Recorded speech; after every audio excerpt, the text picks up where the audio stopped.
Hello and welcome to Geopolitics with Swasti. I am Devdatta and we are back with another episode with our consulting editor and strategic affairs expert Swasti Rao to take on the questions from you, dear subscribers, on geopolitical developments across the world. Now, Swasti, diving right in, it's been more than a week since Pahalgam and it's still fresh on everybody's minds, and our subscribers have a lot of questions on the aftermath and what India should do. Now, four of our subscribers, Sanchit Suman, Ravi Rules, Anubhav Saxena, and Ashutosh Tripathi, have questions on it, so it only makes sense to begin with it. Diving right in, I'll take Ashutosh's question first and then lead with the others. So, Swasti, he asks that how realistic is the possibility of a naval blockade of Pakistan at this moment? All right. So I think no, that's a fair question to ask Devdatta because see, the entire country is completely angry and extremely upset about what has happened, and naturally we want to see a response. So I can see that people are thinking about what options do we have? Can we do a naval blockade? Can we do this? Can we do that? So regarding the naval blockade, very quickly, now if you think that we will do something like we did in 1971, where with long range missiles, etc., we'd move. I mean, a lot of people who have been in very responsible positions, retired from that, have actually pointed this out and said that, see, we will not be able to do it in today's context. And this is not because we don't have capabilities, right? So don't be under the impression that if India is not exercising a naval blockade, India doesn't have the capabilities to do so. India has the capabilities. The issue that you have to understand is what is it going to lead to? Please understand, naval blockade of what? Of course, you meaning the Karachi port, the Gwadar port, right? Karachi port is used not only by Pakistan. Karachi port is used by your Central Asian partners, your Afghanistan, also Western China. Gwadar, of course, is a key port for China. CPEC for China. Do you think that if India were to do a naval blockade, quote unquote, like a full-on kinetic measure, do you think that these countries would not retaliate, or these countries would not intervene? So I think the purpose of asking of our understanding what options we have is basically coming from how do we handle the aftermath. Yes. So that is the reason why, in my opinion, the probability of a naval blockade remains so low. In fact, I'll just quote, and you can see on the screen, Vice Admiral Anil Chawla was recently speaking at a forum, and he published an interview where an exact question was asked, from him, about what is the possibility of, India's naval maritime options for teaching Pakistan a lesson, etc. And I'm just paraphrasing. So he said that, listen, if we go for a kinetic kind of a maritime response, Pakistan is going to retaliate. So, what makes more sense for us is to go for non kinetic maritime responses. Now, non kinetic responses are basically things like cyber warfare, electronic warfare, those kind of things, so that you are able to deter your adversary and you are able to sort of, weaken your adversary and yet remain below the threshold of conventional war, right? Because if we are going to go for a full blockade or something, A, I told you that it doesn't make sense. Okay. B, I mean, they are going to retaliate and then we will be forced to sort of have another response. So are we really looking at that? UN, United Nations Security Council is going to intervene. The other countries are going to intervene, so the whole thing that you have to ask yourself is that how will it be in India's benefit? And since here the costs outweigh the benefits, the kinetic options for in the maritime domain are not really recommended by any of these experts. It is all the non-kinetic options that are recommended, and I think India is pretty much devising a strategy for that. Right. Following up on that, Swasti Anubhav Saxena has a question and he asks that no country has named Pakistan in its condemnation of the Pahalgam attack, and India has given no certain proof of Pakistani involvement in this incident. Does it then show failed diplomacy and intelligence incompetence of India under Modi government? Oh, well, that's a very strong statement, incompetence, etc. I don't think that's the way. I don't agree with it. But please understand, it is true that no country has blamed Pakistan. While every mentionable country, significant country, has condemned, has put out condemnation in extremely strong words. In fact, if you remember, right from United States to most of these world leaders, they were very quick in expressing solidarity with India. So everybody has expressed solidarity with India and everybody has condemned the terror attacks, but nobody has really linked Pakistan to this Pahalgam incident. And for India, yes, this is something which doesn't sit well, because we would have because we were very quick. We said that this is Pakistan is backing it, and we have a precedent and all.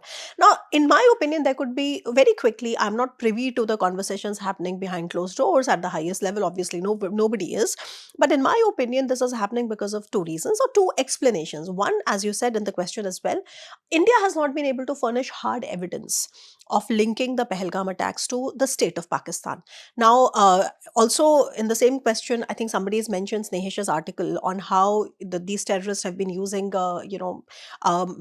new age technologies and new age applications to basically make it very difficult, for them to be tracked. Okay. So, and that is a classic example of just how disruptive, new age technology can be.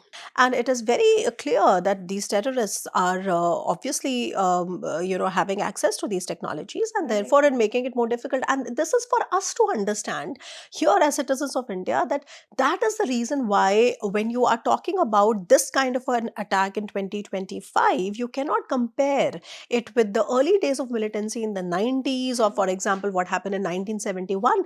It is only human to sort of go for those responses. But please understand that the situation becomes so much more intersectional and complex because of these technologies, because of their, the fact that they have access to these technologies, and their backers. And frankly, so this could be one reason that India has not been able to furnish the hard evidence enough.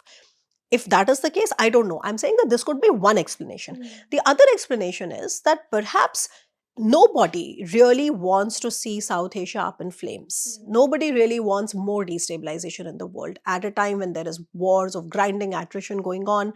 Please understand that there is already a trade war going on. So there's wars on all fronts. There's a hard military war in Middle East. There's a maritime war in Red Sea.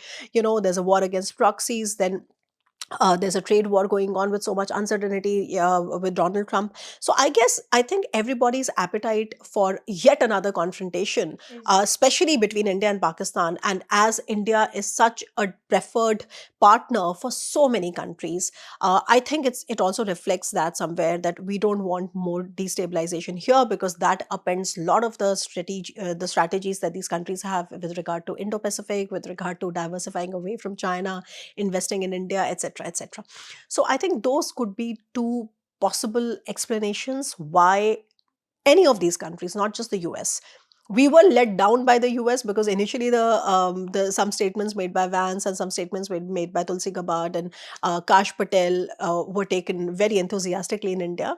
But lo behold, it just took a few days for them to just tone down the rhetoric and just basically disappoint us. But please, if you develop some discerning, you would see that it's not just the US, whether it's the EU, the US, whether it's China, or even India's old friend Russia. Nobody has linked Pahalgam To to Pakistan yet. Pakistan, and all these countries have asked both sides to exercise restraint and to de-escalate, something that not really goes down well in India. But we have to just understand that nobody wants a full-fledged war. So if we want to go ahead with our partners and allies in the long-term strategy of isolating Pakistan, we will have to sort of think of these inputs as well. And I think that is also going to significantly shape our response to Pakistan whenever that comes. Right. Following up on that, Swasti, our user Sanchit Suman has a question on what are India's options. Since we discussed about this in details, he asks that the government has remained relatively silent on what will happen next, and is there a reason why there is yet to be a concrete response from India? And if what will the aftermath be like? He asks, and will it be another Operation Parakram? Now, very quickly, you have to see what India will do. So, India's options can be understood in two ways. I'm sure everybody's repeating it ad nauseum, so you must have a lot of clarity on it. There is a very high possibility, almost 100% possibility, that we will do some limited strikes, okay, like Balakot. The problem or the change this time around is that, unlike 2019, when the Balakot strikes happened with a fair amount of strategic surprise, I think Pakistani side is already prepared. Even if you look at their statements made by the defense minister, look at the media, everything. They are like, in fact, they are provoking India, right? I mean, that is what. So India is going to choose the place and timing according to India's, at India's behest, not on at somebody else's behest. That's one. So we do have a very high possibility of a limited strike, but a limited strike is not going to solve the problem, because if you look at the last 36 years of militancy, right, from Pakistan, India has done almost everything short of a full-fledged conventional war, right? The closest we came to a full-fledged mobilization was after, Parakram. Operation Parakram happened after they had attacked our parliament. In Kargil, we had fought like a limited war. But apart from that, we have done everything. So from firefights, assaults, small-scale covert raids along the LOC, surgical strikes, we have done all. And basically what we have seen that after 36 years, there may be lulls when Pakistan is not really up to its antics. But it only takes a bit of time before they are able to get their regenerative capacity back. And if you remember, I mentioned that as long as Pakistan's regenerative capacity remains more than our elimination capacity, and here I don't mean numbers only, it's also about the modus operandi, the sophistication of these attacks, the level of planning, the intelligence they have, the level of infiltration they are able to do inside Indian territory, the kind of weapons they are using, the kind of training they have. All of this is something that goes into making that regenerative capacity. So the counter to this argument is not that, oh, but in the last few years there have been less deaths. No, but that's not the point. Nobody expected a Pahalgam, right? And they were able to carry out a Pahalgam. So the short point is that yes, we will do a limited strike. Of course, I think Pakistan deserves that 101%, but that alone is not going to solve the problem. So we also have to devise a long-term strategy to strangulate Pakistan and isolate Pakistan. And that is perhaps what Prime Minister means when he says that we are going to come after Pakistan's the terrorist backers. Okay, we have to look at where they are getting their trainings from. We have to look at what the intelligence flows are like. We have to see if there is a an ISIS footprint, if there's a Chinese intelligence footprint, and that is a long-term strategy. We have to make sure that Pakistan, is again blacklisted at the FATF. At the FATF, Pakistan IMF is not sending, loans to Pakistan. Another element of this long-term strategy of isolation is also trying to pressurize our partners to actually make them see what Pakistan's real intentions are, and so that the weapons flows can be curtailed. But frankly, the Western partners are not giving Pakistan any real weapons anymore, right? I mean, they are giving spare parts, etc., some weapons here and there. The lion's shares of Pakistani weapons are coming from China and from Turkey, right? So this is a long-term strategy that we have to inculcate, and most importantly, we have to look within, because there is no getting away from the fact that we have to ramp up our own national security grid, a point that has been raised again and again. Because we have to make sure why our defense procurement remains so sluggish. Why is it that we are not able to have a clearly defined, cogent, coherent national security strategy? So many military veterans have said that the crux of the matter is that India seems to have a very ad hoc response, which is from one event to another event to another event. And this is not going to substitute for the lack of a well-defined, nationally defined, long-term, cogent, coherent national security strategy, a point that has been made by every single technical person. And I'm not here referring to the politics of it, but I'm referring to the military aspect of it.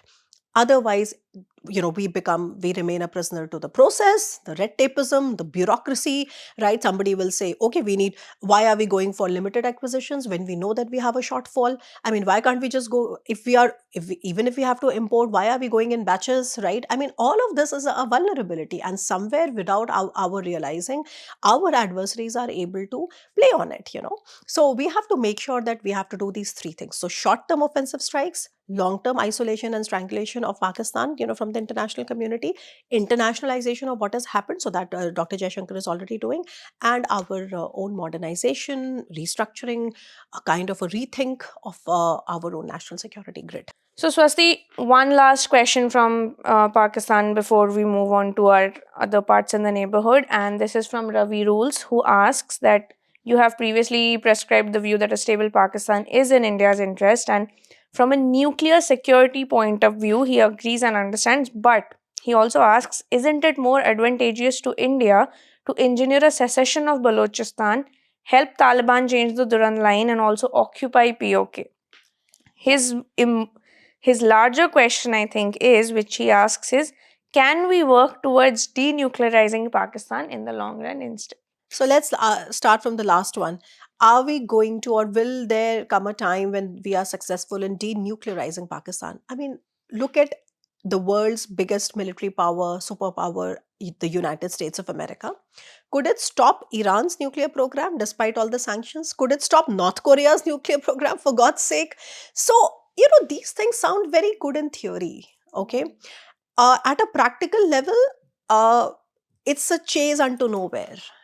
We would not be able to do it. So why Pakistan has 170 nukes? Okay, what we can do is that we can raise the cost so much that Pakistan doesn't ever think. And a lot of people have been saying that Pakistan will not really use the nukes. They know it, but to say that we should be denuclearizing it, it's really, I mean, it's at a practical level, this is something that is very difficult. And I just gave you certain very real life examples of how the biggest superpowers have not been able to stop another country from nuclearizing. And here we have Pakistan that already has 170 weapons.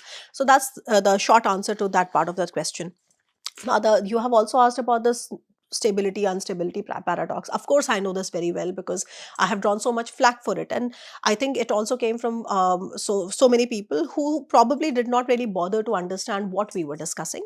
And the context, of course, was what happens to the nuclear weapons if Pakistan disintegrates. And what the argument that I was making was that in like the short argument is that whether there is Baloch insurgency or Pashtun insurgency or the factor of TTP, which is destabilizing Pakistan, I have written in my writings, Devdatta, is that Pakistan seems to be a state in a perpetual state of failing, but never really failed enough to disintegrate.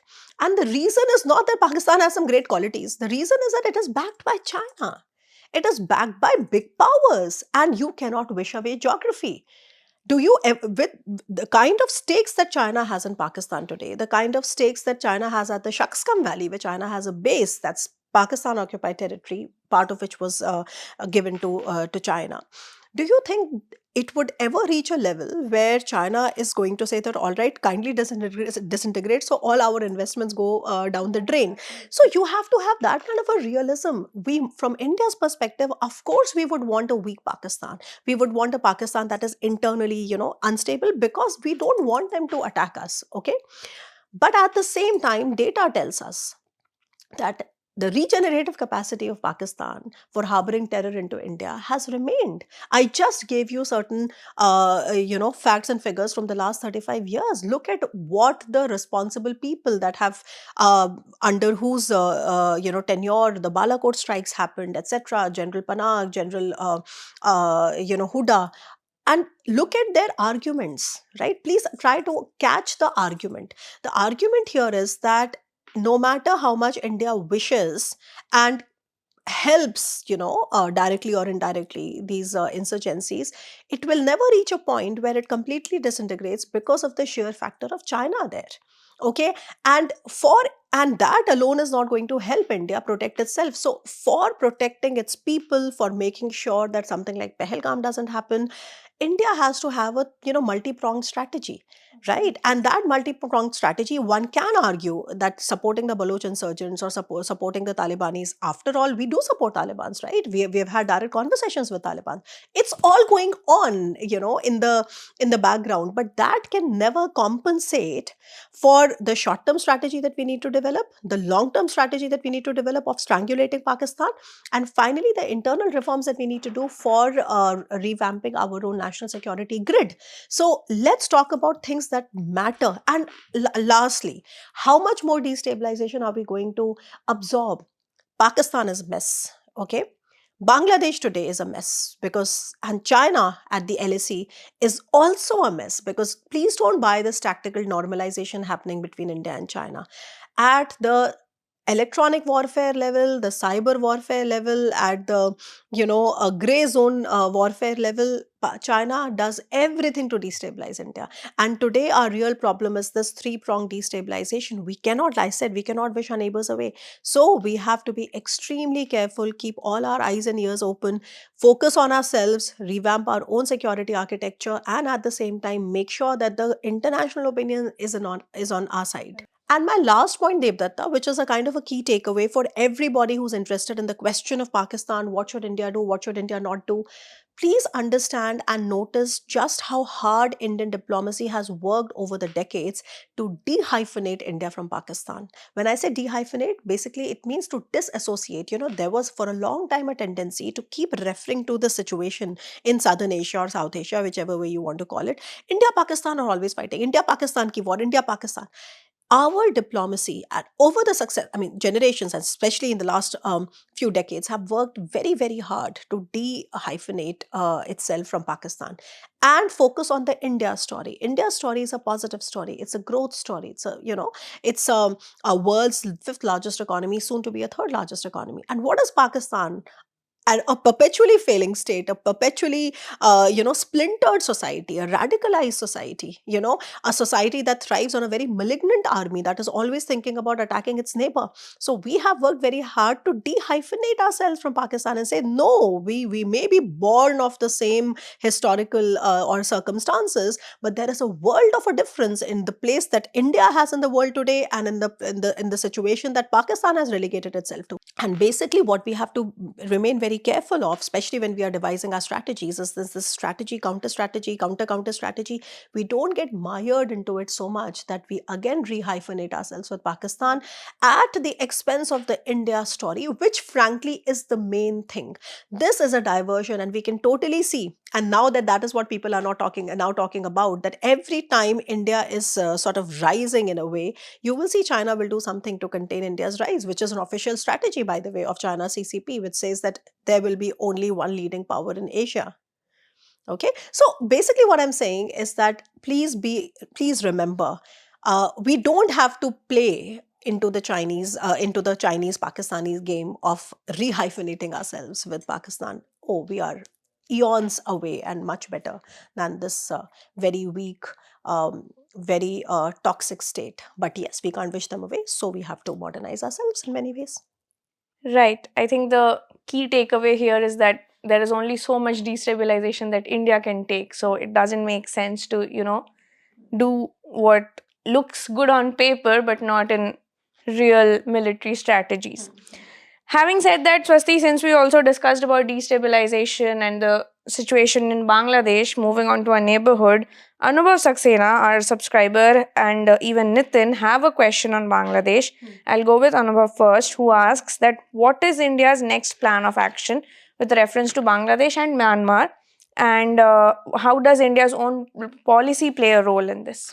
Well, I mean, it just kind of alludes to the same thing, that yes, these regions remain very, very unstable. Bangladesh, in short, India is also waiting for elections to happen, and I think in terms of strategy, we have already sort of created a consensus around the fact that we are going to be now engaging with all important stakeholders, and not just the pro India factions, because I have many a times in geopolitics, I have gone into the details of what happens when we play the pro India, anti India game, because then we play into their domestic politics, and then whoever comes and wins the election on the anti India rhetoric, and then creates problems for us. So that's the long term strategy of having a relatively more stable neighborhood.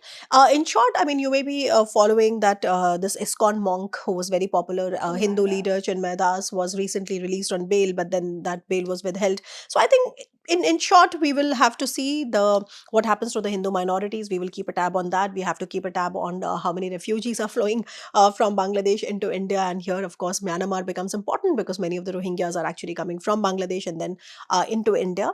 About Myanmar, very quickly, there's very little India can do. India has tried to engage Myanmar the best possible way it can. Myanmar is an outlier even within the ASEAN. Myanmar is a part of the BeamStec, right? The Bay of Bengal, a multi-sectoral initiative, etc. India is also constructing Myanmar, Thailand, India highway network. But Nothing will work really if there is no stability enough in Myanmar. And when can there be stability in Myanmar? That is a yaksha prashna. Frankly, if you understand, that's the yaksha prashna. Nobody has an answer. It is a very, very bad situation. I have done enough shows on Myanmar. In fact, I recommend that you go and follow this discussion I had with Deborah Eisenman from the Asia Society, who has traveled across Myanmar and written a very, very comprehensive report. So basically, long and short is that India has to keep engaging, because if India is not there, then these regions fall prey to China's designs. But at the same time, India has to sort of make sure that India remains, stable enough. So that's the short answer.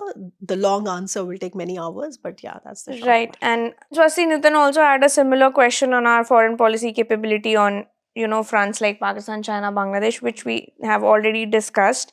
And this kind of reinforces what we are discussing and why it is important for India to maintain its own stability. But moving on from that, moving towards the international sectors, the next question is from Tanu Su, who has a question on Australia. Also, apologies to her for misgendering her last time. So she has a question, and she asks, and this is on the upcoming federal elections in Australia on Saturday, the 3rd of May. And her question is that the current Australian PM, Anthony Albanese, has had a friendly footing with the Indian government. If Peter Dutton wins, is the stance going to change? And how important are these election outcomes for India? Now, Tanu, so that's a great question. And I love these questions because they give me such a breather, because, all of us are really fatigued talking about Pahalgam all the time.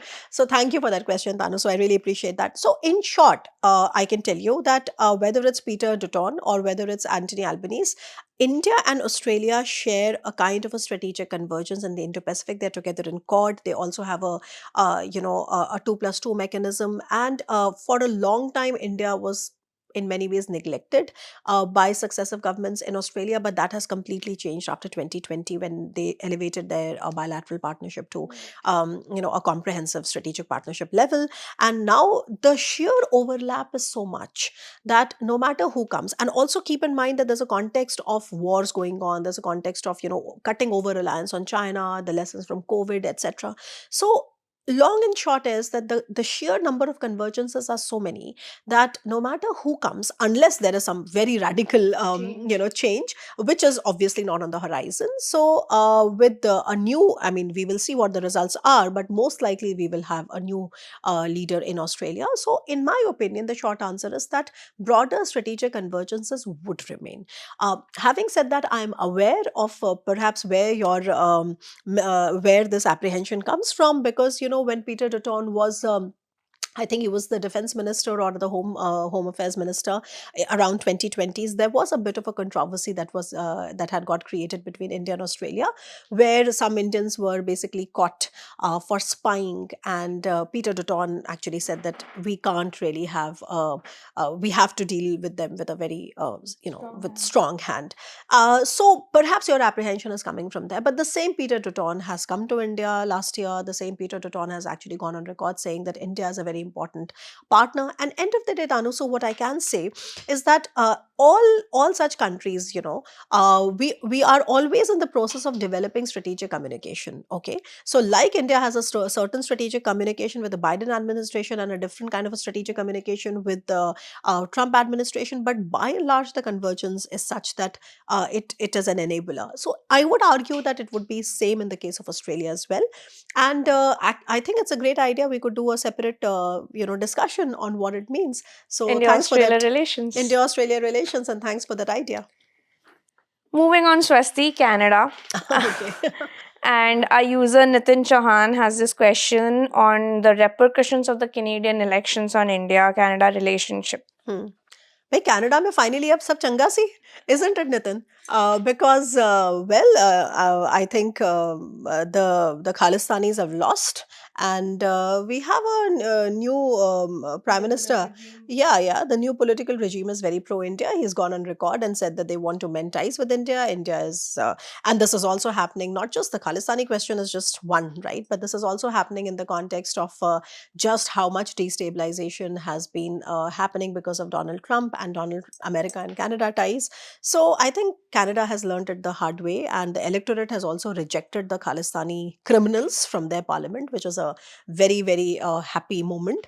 Justin Trudeau has also been a victim of his own style of politics. So, so far, I think it's clear that he would try to mend ties with India.